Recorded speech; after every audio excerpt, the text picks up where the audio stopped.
Once again, Pakistan has managed to receive financial help from the IMF. Pakistan's Prime Minister Shehbaz Sharif thanked IMF chief Kristalina Georgieva for granting another loan to his country. Mr. Sharif appeared quite happy about the development. As we know, this is not the first or second time. Pakistan regularly needs the IMF's support to manage its economic challenges. In fact, this is the 25th time Pakistan has received a loan from the IMF. Yes, you heard that right. Just imagine the level of corruption and mismanagement that has forced the IMF to step in 25 times to save Pakistan. Despite this, Mr. Sharif claims that this will be Pakistan's last IMF program. Honestly, that is a pretty bold claim. The likelihood of that happening is almost zero because the country's economic growth is very weak and a political crisis could arise at any moment. Sooner or later, another economic crisis is bound to happen and Pakistan will need the IMF again. Unless a miracle happens, things will continue as they are. And in the future, Pakistan will have to knock on the IMF's door several more times to survive. Now the question is, why does Pakistan keep ending up in such a situation repeatedly?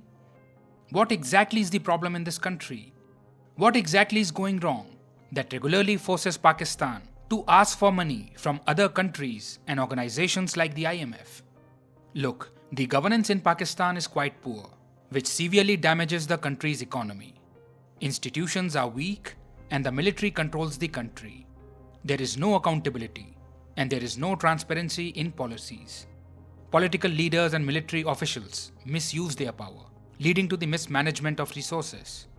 Corruption is a major problem and it exists at every level. Because of this, the country's resources are not utilized properly and progress is nowhere to be seen. Also, no government survives in Pakistan for long. In this country, no elected government has been able to complete its 5-year term to date.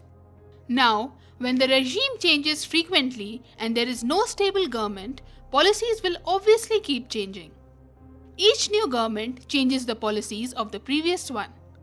Long term, consistent policies are needed to improve the economy, but this is not possible in Pakistan due to political instability.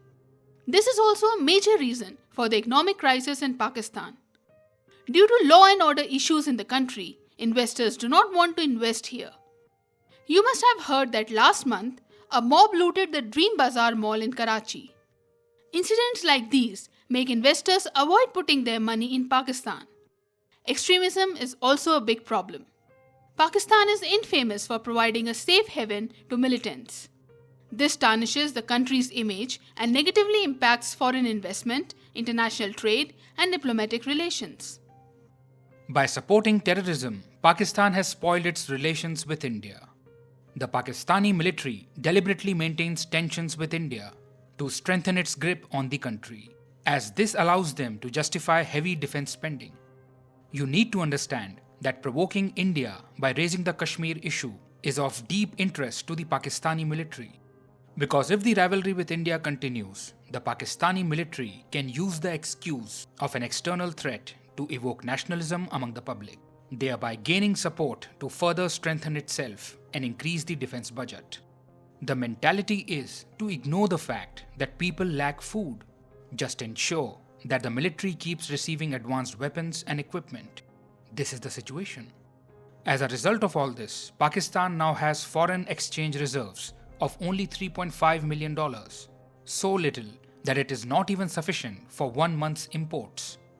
Since it is insufficient, a loan is needed. By repeatedly doing this, Pakistan has created a mountain of debt. Now, this mountain of debt created by repeatedly taking money will also have to be repaid. A major chunk of the Pakistani budget is spent on paying interest on loans, which is called debt servicing in economics. This means that a large part of the new loans Pakistan receives is spent on repaying old loans. So, Pakistan takes more loans to repay previous ones, and this cycle continues. It is obvious that when a major chunk is spent on debt servicing, there is no money left for development. That is why there is no money for health, education, infrastructure, and social programs in Pakistan. There is not even enough money to run the country. Forget about investments in future growth, technological advancement, or research. Due to a lack of investments, the industrial sector has not developed properly. Outdated technology is a problem, and on top of that, the energy crisis creates many difficulties in operating industries, affecting manufacturing.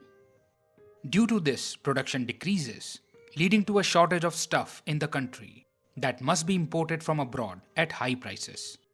As a result, Pakistan imports more and exports less. This means that more money leaves the country, depleting foreign exchange reserves. Consequently, more loans must be taken, and this cycle continues. If this is to be corrected, then the Pakistani government will have to invest in manufacturing industries instead of terror factories. Large-scale manufacturing must be boosted. Pakistan should focus on its economy instead of India's geography. Otherwise, Pakistan's economy will continue to struggle. If any disaster occurs, such as the floods of 2022, or unfavorable international events, like war or a pandemic, the economic crisis will worsen. The public will suffer greatly. When this happens, political instability will arise, pushing the country back several more years. Well, now that Pakistan has got help from the IMF, will everything be fine now? Will all the problems of Shehbaz Sharif be solved? No. Though they have got the money, the Pakistani government will have a hard time meeting the conditions of the IMF. IMF loans do not come cheaply. They come with tough conditions. Increased revenue, increased taxes, remove subsidies, raise electricity rates, and reduce government spending, etc. Such conditions must be met in exchange for the IMF loan. So Shehbaz Sharif will have to take these tough steps. Everyone knows the condition of the people in Pakistan. People are already facing difficulty in buying basic necessities like flour, pulses, rice, vegetables, and medicines. Inflation is sky high. Now, when the government increases taxes and electricity rates, goods will become more expensive. The survival of the people will become very difficult. When the survival of the people becomes difficult, the survival of the government will also become difficult. We will see protests and a political crisis may arise. Thus, the future path of Pakistan is not going to be easy. Inflation is already skyrocketing in Pakistan. The currency has fallen considerably. There is a debt of more than $130 billion.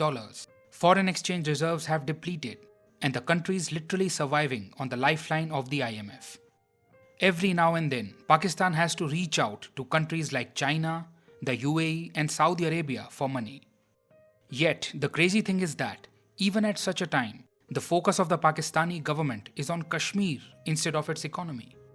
Any sensible person would say that, at least at this time, the Pakistani government should urgently focus on the economy, implement structural reforms, adopt better monetary and fiscal policies, and concentrate on boosting forex reserves. I mean, think about your own people and resolve their issues. But instead of this, what is the Pakistani government doing? It is raising the Kashmir issue in the UN and getting thrashed by India. When facing a balance of payments crisis, why don't you pay attention to the economy and focus on reducing inflation? Instead of bringing macroeconomic stability to their country, the Pakistani government is trying to create instability in India's territory, Kashmir. Quite a strange mindset indeed. Pakistan's economy is on the verge of collapse, and the country's government is celebrating the temporary relief given by the IMF.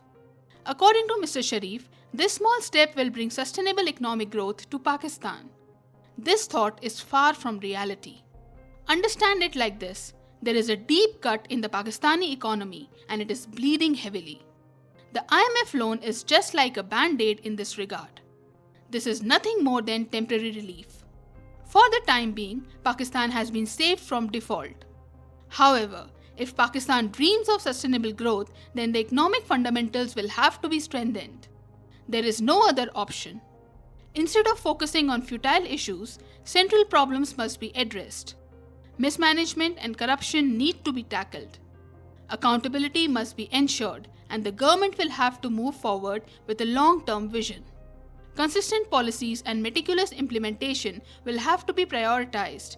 Otherwise, We will soon see the Pakistani government thanking the IMF for its help for the 26th time.